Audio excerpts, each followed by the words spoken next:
இதை போட்டுருக்காங்க. கழிக்கலாம். எப்படி இருக்கேன்டா இன்றைக்கு ஹிஸ்புல்லா சார் இந்த ஊரில் எப்படி வியூகம் இந்த தேர்தலுக்கு வச்சிருக்கிறாருன்னு சொன்னால், எல்லா தரப்புலையும் களத்தில் இறக்கியிருக்காரு. எஸ்எல்எம்சியில் களம் இறக்கியிருக்காரு, திராசில் இறக்கியிருக்காரு, ஒட்டகத்தில் இறக்கியிருக்காரு, கங்காரில் இறக்கியிருக்காரு, எல்லாத்திலையும் இறக்கியிருக்காரு. அதாவது இந்த உள்ள 18 சீட்டையும் தான் கைப்பற்றுற மாதிரி தான் ஒரு வியூகம் இந்த ஊரில் அமைச்சிருக்காரு. அது உதாரணமாக சொல்ல போனால் இப்போ பெரிய வாளியை வச்சிருக்காரு, அதில் எல்லாம் போட்டு உளுந்து அதாவது நிரம்பி வலியுறத்துக்கெல்லாம் கவர் பண்ணுறதுக்கு வளைச்சி சின்ன வாளிகளை வச்சிருக்கிறாரு. அந்த சின்ன வாளிகளாலேயும் நிரம்பி வலியுறதை தான் நாங்கள் எடுக்க வேண்டிய ஒரு சூழல் வரணும் என்று போட்டு தான் அவர் அந்த யுகத்தை அமைச்சிருக்கிறாரு. ஆனால் நாங்கள் ஜனாதிபதி தேர்தலில் தவறு செய்துட்டோம். காத்தாங்குடி மக்கள் வெங்கட கதையெல்லாம் நம்பி சஜித் பிரேமதாசா தான் வருவாருன்னு சொல்லி அதிகமான மக்கள் காத்தாங்குடியில் செய்து அதில் முதலாவது தவறு.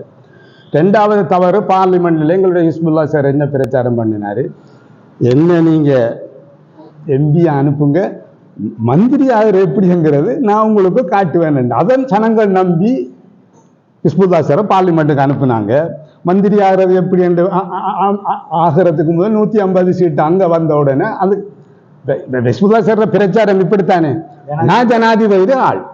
இந்த பிரச்சாரம் எப்போ உடைஞ்ச தெரியுமா? போன கோட்டபாய வென்ற உடனே அவரை தீர்மானிக்கிற வேட்பாளராக இவர் இறங்கி அவரை பேரை இறக்கி தீர்மானித்தது தானே.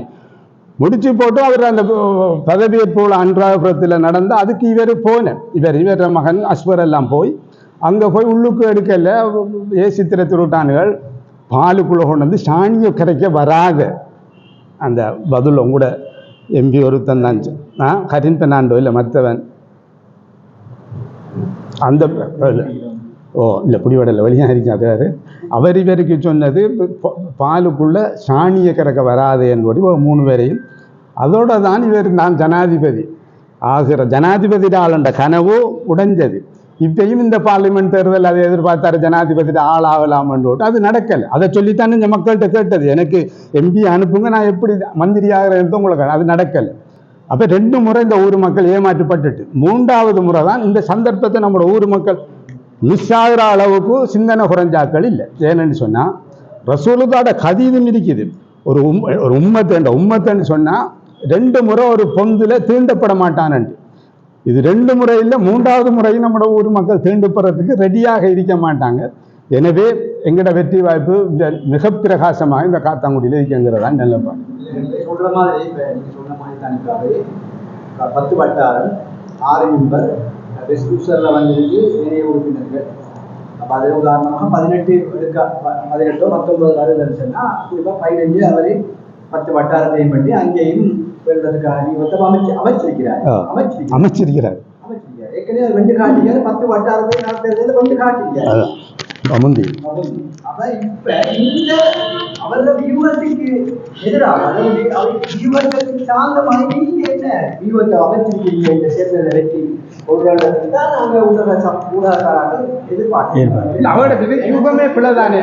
அவர் 10 வட்டாரம் மட்டும் கைப்பற்றணும் வியூகம் அமைச்சிருந்தாங்க, நிச்சயமா வெல்லுவார். 16ஐயும் வெல்லணும் பல மாதிரி வியூகம் அமைச்சிருந்தா அவருக்கு தானே ஒரு அவசந்திரமாக. உங்களுடைய கட்சி ஆளுங்கட்சி பொதுவாக ஜனாதிபதி அல்லது அரசாங்கம் இருக்கின்ற கட்சியை சார்ந்துதான் உள்ளாட்சி சபை வெற்றி அதற்கு மாற்றிடாமல் வந்திருக்கிறது. ஜனாதிபதியாக இருக்கின்ற காலத்தில் ராஜபக்ச அத்தனை சபைகளை அள்ளி வாரி சுருட்டி எடுத்த காலம் இருக்கிறது.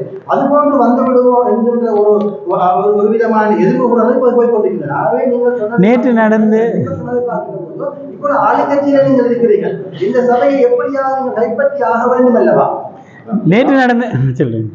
இந்த சபை யாருக்கு தேவை என்றதை இந்த ஊர் மக்கள் தான் தீர்மானிக்கும். நாங்கள் கடந்த கால அரசாங்கங்களுக்கு இருந்த முக்கிய இந்த மக்கள என்ன ஊழலை மோசடியை அநியாயத்தை எதிர்த்து சொந்த காசில் அரசியல் செய்கிற ஒரு கட்சியில் இருந்து கொண்டு நாங்கள் காய்ச்சி கொண்டிருக்கிறோம். விளங்குதானே? அப்போ மக்களுக்கு தான் தெரியணும் இந்த ஊருக்கு எவ்வளோ பிரச்சனை இருக்குது, இந்த நாட்டில் சர்வதேச ரீதியான அரசியல் ஒழுங்கு எப்படி இருக்குது, உள்ளூராட்சி தேசிய அரசியல் எப்படி இருக்குது, காத்தாங்குடி என்ன சவாலை எதிர்கொண்டு இருக்குது. இதுக்குள்ளே இந்த காத்தாங்குடி கடந்த காலங்களில் இவங்களோட கையில் இந்த நகரசபையை கொடுத்து இந்த நகரசபை எதை அடைஞ்சிருக்குது, இதெல்லாம் மக்கள் எல்லாருமே நாங்கள் அனுபவிச்சு கொண்டிருக்கிறோம். வீதிக்கு லைட்டு போடுறதுக்கு பகிரங்கமாக கடிதம் எழுதி பசாரில் காசு தன்ற ஒரு நகர சபை இருக்குமா இருந்தால் இலங்கையில் அது காத்தாங்குடி நகர சபையாக தான் இருக்கு.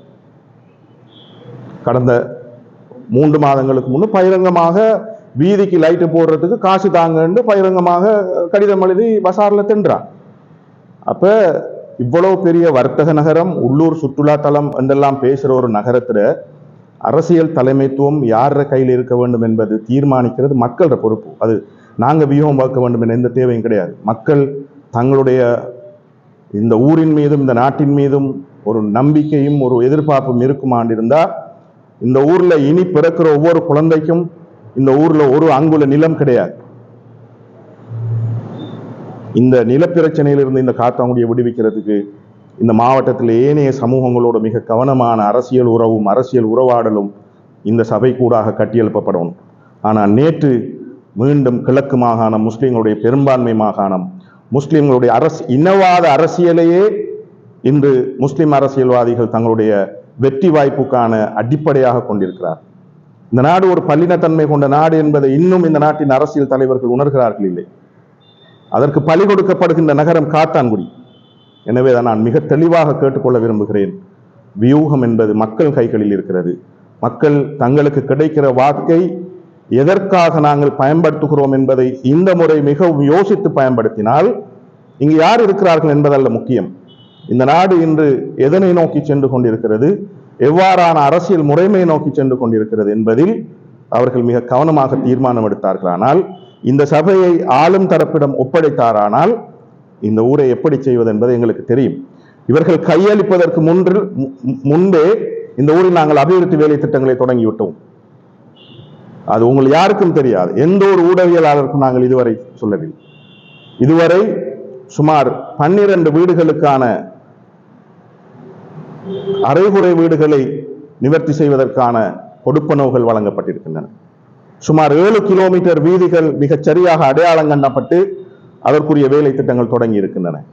ஒவ்வொரு கிராம சேவர் பிரிவாக கிராம சேவகர் மட்டத்திலே எவ்வாறான அபிவிருத்திகள் மேற்கொள்ளப்பட வேண்டும் என்பதை அங்கிருக்கின்ற RDSL கூடாக கலந்துரையாடல்களை நடாத்தி அதற்கூடாக பல்வேறு வேலை திட்டங்களை காத்தாங்குடி பிரதேச செயலகத்துக்கூடாக தயாரித்து மாவட்ட அபிவிருத்தி குழு கூடாக நாங்கள் அனுப்பி கொண்டிருக்கிறோம். இந்த ஊரிலே காலாகாலமாக பாடசாலை மாணவர்களுக்கு சேர்க்கின்ற போது மறைமுகமாக வேண்டப்பட்ட இந்த பணம் தொடர்பாக மாவட்ட காத்தாங்குடி பிரதேச அபிவிருத்தி குழு கூட்டத்திலே குரல் எழுப்பியதன் பின்னர் இப்பொழுது அந்த உரியவர்கள் கண்விழித்திருக்கிறார். எனவே இந்த ஊரை ஒரு சிறந்த ஒரு நகர கட்டமைப்பாக கொண்டு செல்வதற்கு ஒரு தேசிய மக்கள் சக்தி, ஒரு அரசாங்கம் என்ற வகையில் எங்களால் செய்ய முடியுமான வேட்பாளர்களை நாங்கள் களத்தில் இறக்கி இருக்கிறோம். ஆனால் வியூகம் வகுக்க வேண்டியவர்கள் மக்கள். இதில் யாரும் எந்த தேவையோடும் இங்கு வந்தவர்கள் கிடையாது. நீங்கள் எங்களுடைய காரியாலயத்தில் பார்த்தால் ஒரு ஃபேன் பூட்டுவதற்கு கூட எங்களுக்கு வசதி கிடையாது. நாங்கள் ஆளுங்கட்சியின் உறுப்பினர், வேறுவைக்குள் தான் இருந்து பிரஸ் கான்ஃபரன்ஸை நடத்தி கொண்டிருக்கிறோம். மக்களுடைய நினைத்தால் நாங்கள் ஏசி பூட்டிய அறைகளுக்குள்ளே ஒரு ஆளுங்கட்சி என்பதை நிரூபிப்பதற்கு. ஆனால் எங்களுடைய கட்சி அப்படி அல்ல. மக்களுடைய பணத்தை மக்களுடைய பணமாக, அமானிதத்தை அமானிதமாக, எந்தவித கஷ்டங்களையும் பிரச்சனைகளையும் அனுபவித்துக் கொண்டு மக்களுக்கு பணியாற்றுகிற அந்த வேலையை செய்வதற்கு நாங்கள் தயாராக இருக்கிறோம். எனவேதான் இந்த தேர்தலிலே வியூகம் வகுக்க வேண்டியவர்கள் மக்கள். அவர்கள் அதனை சரியாக பயன்படுத்துவார்களாக இருந்தால் இன்ஷா அல்லாஹ் இந்த தேசிய மக்கள் சக்தி இந்த பிரதேச சபையை கைப்பற்றுகின்ற போது ஒரு நல்லதொரு வளமான ஒரு ஊர் என்ற நிலைமையை நோக்கி செல்வதற்குரிய எல்லா ஏற்பாடுகளையும் எங்களால் செய்ய முடியும் என்பதை நான் தெளிவாக சொல்லிக்கொள்ள விரும்புகிறேன். இப்போது நீங்கள் குறிப்பிட்டீர்கள் 7 கிலோமீட்டர் பாதையை காத்தாங்குடி பிரதேசத்திலே செகண்ட போவதால் நேற்றிரவு கலாச்சார மண்டபத்தில் நடைபெற்ற கூட்டத்திலே பாராளுமன்ற 8.5 கிலோமீட்டர் பாதைகளை நான் காத்தாங்குடியிலே மிக விரைவிலே அமைக்க போவால் அல்லது புதிதாக அமைக்க போவால் செகண்ட போவாங்க. இது இரண்டும் உண்டா அல்லது உங்களுடைய 7 கிலோமீட்டர் வரையா உண்மையில் இப்பொழுது தேசிய மக்கள் சக்தியினுடைய அபிவிருத்தி வேலை திட்டங்களுக்கு ஒரு கட்டமைப்பு இருக்கிறது. அரச கட்டமைப்பு, அதே நேரம் கட்சி கட்டமைப்பு. எனவே இது தொடர்பான தகவல்கள் பிரதேச செயலகங்களுக்கு ஊடாக அனுப்பப்படுகின்ற போது மாவட்ட பாராளுமன்ற உறுப்பினர் என்ற வகையில் அந்த தகவல்களை தெரிந்து கொள்வதற்கான வாய்ப்பு அவருக்கு இருக்கிறது. எனவே அந்த தகவல்களை தாங்கள் செய்வதாக அல்லது தங்களுக்கு இப்பொழுது இதுவரைக்கும் எந்த ஒரு பாராளுமன்ற உறுப்பினருக்கும் இந்த அரசாங்கத்தில் பண ஒதுக்கீடு செய்யப்படவில்லை. அவ்வாறான கட்டமைப்பு மாற்றப்பட போகின்றது. நேரடியாக கொடுக்கல் வாங்கல்களில் பண ஒதுக்கீடுகளில் பாராளுமன்ற உறுப்பினர்கள் சம்பந்தப்படுவதற்கான வாய்ப்பு இந்த அரசாங்கத்தில் இல்லை. அது அமைச்சுக்களுக்கூடாக நிர்வாக கட்டமைப்புகளுக்கூடாக முறையான ஒழுங்குகூடு கூடாகத்தான் அந்த எல்லா வேலை திட்டங்களும் முன்னெடுக்கப்பட இருக்கு. எனவே நாங்கள் கட்சியின் பொறுப்பாளர்கள் என்ற வகையிலே மாவட்ட செயற்குழுக்கூடாக பிரதேச செயலகத்தோடும் பிரதேச சபையோடும் இணைந்து நகர சபையோடும் இணைந்து இந்த வீதிகளை அடையாளம் கண்டு நேரடியாக களத்திற்கு சென்று மக்களோடு கதைத்து இவைகளை நாங்கள் அதற்குரிய வேலை திட்டங்களை தொடங்கி இருக்கிறோம். எனவே இவைகள் தகவல்களை பெற்றுக்கொண்டு இப்பொழுது அது ஊரார் கோழியர் தும்மா பேரில் கத்தம் மோதுகிற வேலையை தொடர்ந்தும் இவர்கள் செய்ய தொடங்கி இருக்கிறார்கள். இதுதான் நடக்கப் போகிறது. எனவே நாங்கள் இதற்காக இந்த சில்லறைத்தனமான அரசியல் செய்ய வந்தவர்கள் அல்ல. இவர் போடுகிற வீதிகளை எங்களுடைய வீதி அவருடைய வீதி ரிப்பன் கட்டி துறக்கின்ற இந்த சில்லறைத்தனமான அரசியல் தேசிய மக்கள் சக்தியுடைய அரசியல் அல்ல. மக்களுக்கு எது தேவையோ அதனை செய்துவிட்டு நாங்கள் எங்களுடைய பணியை செய்து கொண்டிருக்கிறோம். நாங்கள் இன்று நீங்கள் கேட்காமல் இப்போது நாங்கள் அதனை சொல்கிறோம். யாருக்கும் தெரியாது இந்த பணிகளை நாங்கள் அமைதியாக செய்து கொண்டிருக்கிறோம். எனவே ஏன் நான் சொல்கிறேன் என்றால் தேசிய மக்கள் சக்தி அவ்வாறான ஏனென்றால் உங்களுக்கு தெரியும் ஒரு அரசியல் அதிகாரத்தை மக்கள் எங்களுக்கு தருகிறார்கள் என்றால் நாங்கள் அதற்கு கடமைப்பட்டவர்கள். அதுதான் எங்களுடைய பொறுப்பு. எனவே அதனை இன்று எங்களுடைய 159 பாராளுமன்ற உறுப்பினர்களும் இன்று மிகவும் கஷ்டப்பட்டு செய்து கொண்டிருக்கிறார். அவர்களுடைய சம்பளத்தில் அரைவாசியை கட்சிக்கு அவர்கள் கொடுக்கிறார்கள். வாகனம் அவர்களுக்கு கிடையாது. அவர்கள் மோட்டார் சைக்கிள்களில் தான் சுற்றி வருகிறார். எங்களுடைய மாவட்ட பாராளுமன்ற உறுப்பினர் இங்கு காத்தான்குடிக்கு அழைத்தால் அவர் மோட்டார் சைக்கிள் தான் இங்கு வருகிறார், எல்லா இடங்களுக்கும் செல்கிறார். எனவே அவருடைய சொந்த செலவிலே இந்த பணிகளை செய்கிற ஒரு சூழ்நிலையைத்தான் அரசாங்கம் உருவாக்க விரும்புகிறது. எனவேதான் இந்த அபிவிருத்தியின் பெயரால் மக்களை மீண்டும் மீண்டும் மேமாற்றுகிற பொய்களை சொல்கிற அப்பட்டமான பொய்களை சொல்கிற வாய்க்கு வந்த கிலோமீட்டர்கள் எல்லாம் சொல்லுவது. இன்னும் மேம்பாலம் அமைத்து முடியவில்லை காத்தான்குடியில பிரதான வீதியில். இன்னும் சுவரேஜ் சிஸ்டம் அமைத்து முடியவில்லை இந்த காத்தான்குடியில். இன்னும் வடிகால் வேலை திட்டங்கள் எதுவும் செய்து முடியவில்லை. இந்த ஊருக்கு மிக அடிப்படையாக தேவையான இருக்கின்ற மிக முக்கியமான ஒரு பிரச்சனை புதிய காத்தான்குடி பிரதேசத்தில் இருக்கிற காணி உறுதி பிரச்சனை. மிக மடத்தனமாக எடுக்கப்பட்ட காத்தான்குடி நகர சபை என்கிற தீர்மானம் 2 பிரதேச சபைகளாக மாற்றப்பட வேண்டிய காத்தான்குடியினுடைய நிர்வாக கட்டமைப்பு ஒரு நகர சபையாக மாற்றப்பட வேண்டும் என்று எந்த விதமான தூர நோக்கு சிந்தனையும் இல்லாமல் எடுக்கப்பட்ட தீர்மானம் இன்று புதிய காத்தான்குடி பிரதேசத்தில் இருக்கின்ற மக்களுடைய நில ரீதியான உரிமையை பெற்றுக் கொள்வதில் இன்று அவர்கள் பல்வேறு சவால்களை எதிர்கொண்டிருக்கிறார். எனவேதான் இவ்வாறு பல்வேறு பிரச்சனைகள் அடிப்படை பிரச்சனைகள் தீர்க்கப்படாத ஒரு நகரத்தில் இருந்து கொண்டுதான் இன்னமும் ஒரு 8.5 கிலோமீட்டர் என்கிற வீதியை தான் உரிமை கோரிக்கொண்டு அதனை பெரும் சாதனையாக பேசுகிற கீழ்த்தரமான அரசியலை இந்த அரசியல்வாதிகள் செய்து கொண்டிருக்கின்றார்.